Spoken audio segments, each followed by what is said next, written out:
Hi, we're Group 5, and for our marketing presentation, we did Pinball Pete's.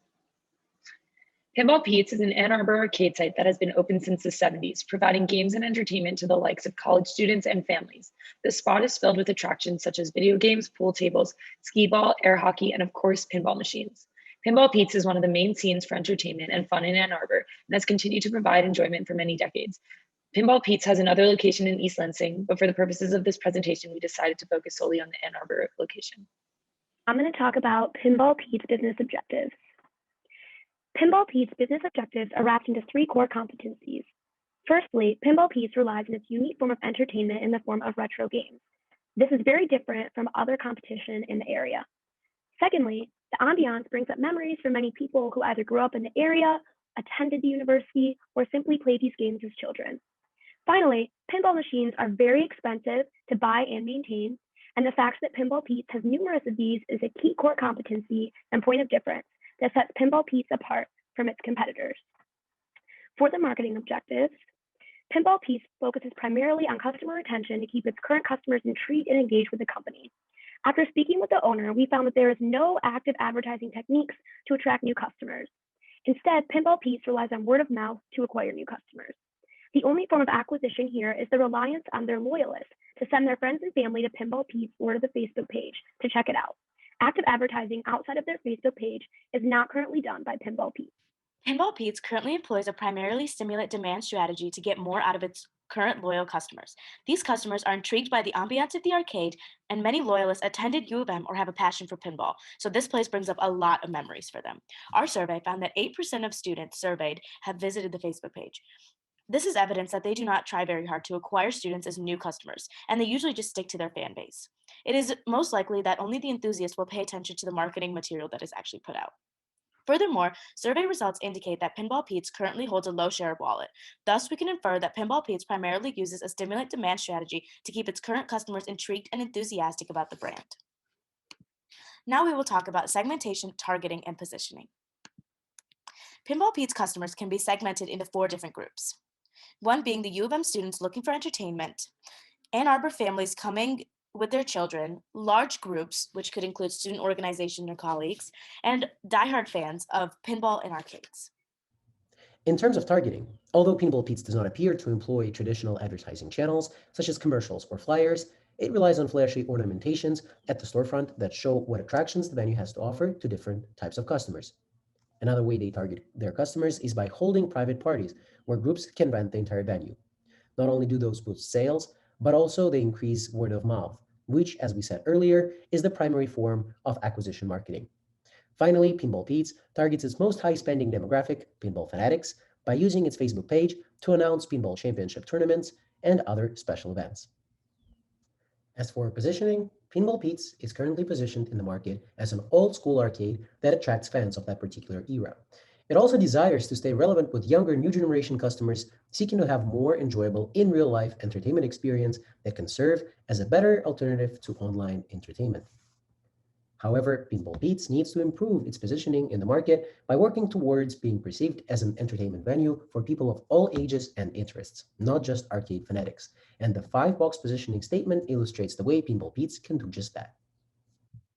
Moving on to the 4 Ps, starting with place. Pinball Pete's location at the heart of South U gives it a competitive advantage that they're underutilizing.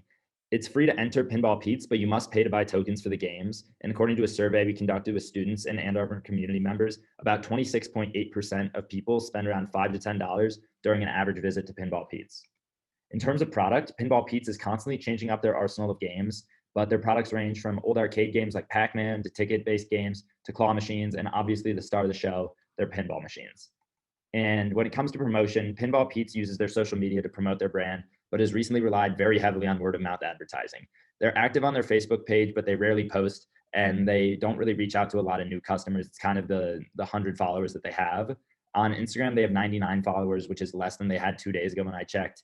And the way that they've really been able to stay open during this pandemic is through this GoFundMe they have. They've raised over $125,000. And so what we found to be the biggest problems is that they're so dependent on this word of mouth advertising, and they don't really do anything else to promote their new machines. And we believe that their dependence on this word of mouth advertising is what's holding them back from acquiring new customers. We also believe that they need to start engaging with students at the University of Michigan, as well as the pinball and arcade fanatics in the area. Our first recommendation has the goal of attracting new students and consists of 3 parts: improving conventional social media, partnering with New York Pizza Depot or Joe's, introducing bring your own food option. This recommendation targets problem number 1 by diversifying the number of marketing channels and decreasing the dependence on the word of mouth, and problem number 2 by engaging students of the U of M. In terms of improving conventional social media, we believe that Pinball Pete's needs to increase posts from 3 per month to 6, put advertising content and information about special events, and be active on U of M student pages. In terms of Instagram, they should post pictures with students, follow them, tag them, and start using the platform as an advertising channel. The second part of recommendation is partnering with Joe's Pizza or New York Pizza Depot and selling pizza at standard prices during special hours. Pinball Pete's can also advertise this at their storefront and strike a partnership to put advertising at Joe's or New York Pizza Depot and potentially get a discount for bulk orders. Finally, Pinball Pete's can introduce the bring your own food option, which will allow food consumption in particular areas within the venue and sell non-alcoholic beverages. Costs incurred to implement this recommendation are mostly related to time investment to develop social media, as well as waste of food from Joe's and New York Pizza Depot and the delivery fees. Benefits can include up to 350 more monthly customers coming for pizza and up to 50 new customers in 2 years coming from social media. The breakdown of those costs we can cover in the Q&A section. The next recommendation that we came up with was to regularly implement an amateur competition for newbies. We think this would be extremely appealing to students. Having the ability to also stream it would make it appealing to those who don't necessarily want to come into Pinball Pete's at this time, or players can share the link with friends or family to watch them, in which case they will further be spreading the word about Pinball Pete's. After going into Pinball Pete's and speaking with the owners, it appears that it is also very much appealing to couples. Because of this, we are suggesting that Pinball Pete's implements a 2-for-1 deal once a month to prompt customers to come in as pairs. The repetitiveness and consistency of this deal will help to create loyal customers. We also think implementing a loyalty program would be attractive to students and make them want to come back on a more consistent basis. Through this, Pinball Pete's could offer better pricing and perks for those who join the loyalty program. These members can also have the ability to attain Player of the Month status, which adds a level of competition that keep people hooked and wanting to come in to continue going to Pinball Pete's. Also, sharing this on their social media will create further engagement. This solution addresses both problems 1 and 2. Dependence on the word of mouth acquisition, and problem 2, lack of engagement with U of M students. The costs of this solution are advertising the events, the cost of a streaming platform, and closing the space to other customers during the time of these events. Benefits are attracting new customers and spreading the brand name. The next recommendation we thought of was to target groups of U of M students and rent out the venue to them. First, we recommended putting out information onto studentlife.umich.edu.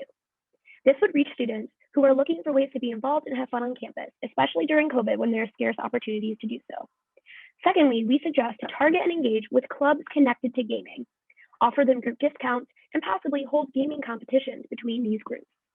All of these solutions work to address problem 2, which was a lack of engagement with U of M students.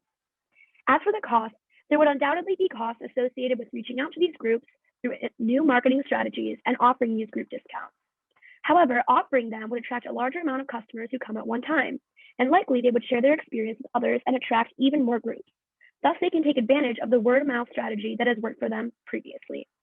Hypothetically, if Pinball Pete gains the business of 5 new groups every year, this would be about 50 new customers. And in reality, this could be even more, since these customers would share their experience with others to increase awareness of the company and its unique form of entertainment. Our final recommendation was to continue to target arcade and pinball enthusiasts by continuing to stimulate demand. After receiving survey results, we realized that there was a niche community that brings in most of the funds for Pinball Pete's. We noticed that a lot of loyalists communicate on specific forums such as Reddit, Quora, and Pinside. Becoming active on these sites would effectively reach consumers who have similar interests, including people who are arcade and pinball fanatics. Furthermore, customers with knowledge of how expensive these machines really are would be more intrigued by Pinball Pete's and its wide selection of pinball machines and games. Also, they should collaborate with the head of the Pinball League to organize events to bring in more people. Finally, bringing the National Pinball Championship to Pinball Pete's would certainly increase publicity and awareness of the company. These all address problem 3, which is that they're not doing enough to attract customers. These customers being the arcade and pinball fanatics and the loyalists. Now, if we look at the cost-benefit analysis, some of the costs include time spent organizing the championship and the time spent getting more recognition on Reddit and Quora. But if we see the benefits that come out of these costs, we see increased outreach, which means that we can reach more niche customers, which in turn brings in more loyal customers and more funds. Does anyone have any questions?